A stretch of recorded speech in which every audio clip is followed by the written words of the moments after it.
This is a question I get asked all the time. What is a commission statement? The title company is asking me for a commission statement. I don't know what that is. So it's actually one of the more simple things that we do, but I think because it's so simple, we often overcomplicate it. So I'm going to show you the whole process from start to finish. So you're always going to get an email from the title company, whether you be representing the seller or the buyer, whether you're the listing agent or the buyer's agent, commonly referred to as the selling agent.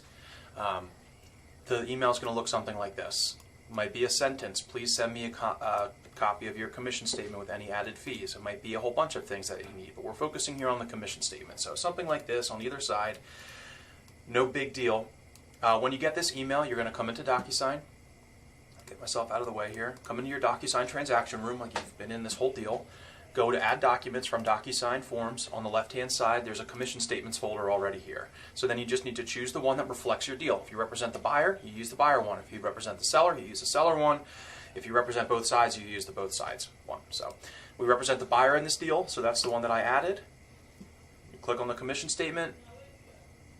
Pretty self-explanatory, one-page document. So think about this as Keller Williams is receiving a commission from the title company. So we want to send an invoice to the title company telling the title company how much to pay us.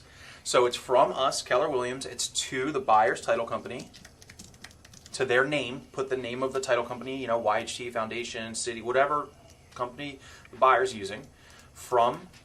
You can write Keller Williams, or you can write your name, not a big deal. The date can be today's date. Property address, the sales price.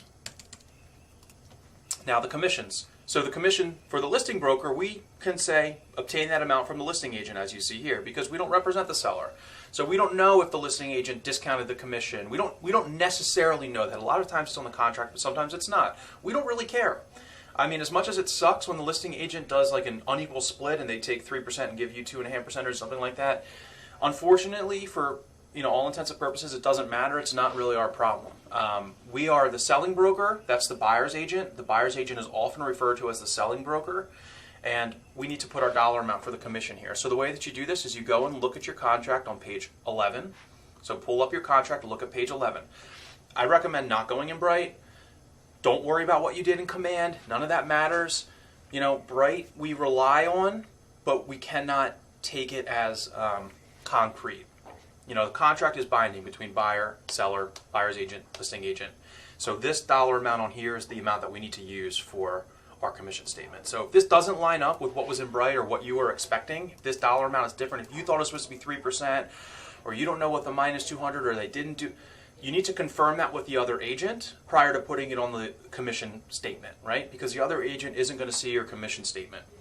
So you need to just make sure you sort that out so that you don't send it over to the title company and then you walk into settlement and you have an agent that was supposed to get $50 from our side and they make a stink at settlement because they put $50 less on the commission. It happens, so just try and get ahead of it. Make sure that this lines up with the expectations that you had. If it differs from what you were expecting or what was in Bright, now is the time to address it. Obviously, it should have been addressed when you signed the contract, but I get it. It happens. It's a common oversight. So for this deal, 2.5% minus $200, that's our commission, right? So we represent the buyer. This is our buyer's agent. The listing agent prepared this. Redfin is the listing brokerage. They prepared this. This is us. This is our commission. So we just take the sales price on the second page. Page 2 of the contract. So here's our sales price, $283,000. So we just do $283,000 times 0.025 minus 200. $68.75. That's the commission dollar amount that our company, Keller Williams, is going to receive. So we go to our commission statement and we type in $68.75. Done. Save it. Download it. I'm going to do that. Save it. Sometimes you have to refresh. If you click quick DocuSign glitch, if you just see the icon here and you don't actually see like the text in the preview, you have to refresh before it'll let you download. Refresh, then you'll be able to see the preview. Now the download button is here, so I'm downloading this PDF. I'm going to go into my email. I'm going to reply to the title company, and I'm going to attach the commission statement. Done. Now, let's talk about added fees or why the title company might want to know about added fees. Let's say you're you paid for the CO and you want it reimbursed in your commission. You can add that here. Let's say your buyer agreed to pay your buyer agreed to pay you a bonus of $500 for finding them the property. Anything like that needs to go on here now. Anything that's outside of what's in this agreement, anything that would be outside of what's on page 11 of your agreement, you're going to need to add that to the commission statement now, so that your buyer will pay the additional out of their commission, or the seller will pay the additional out of their commission. So if there's anything additional, just ask me how to handle it, because there's a couple ways you can do it. You can have your buyer pay for it, you can have the seller pay for it. But at the end of the day, your commission statement's going to look the same, because the check to our company is going to be, what matters. The check to our company is going to be this amount. So if you're having the buyer pay an additional $500 towards your commission, this would be $73.75. This number would be $73.75. And you would need to let the title company know, here's our commission statement. There's a $500 fee that we are charging the buyer side. So they'll give us a check for $73.75. They'll charge the seller $68.75.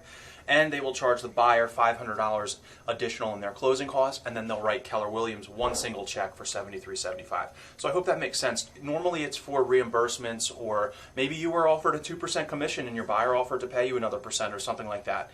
That's how you'd handle it. You need to add it to this total dollar amount and then explain to the title company how it's being broken down. The buyer's paying on the buyer's side of the closing costs an additional, $1,300 or whatever it works out to be. So hopefully this helps. I went a little in depth here at the end, but obviously should get the picture. Ask me if you have any questions.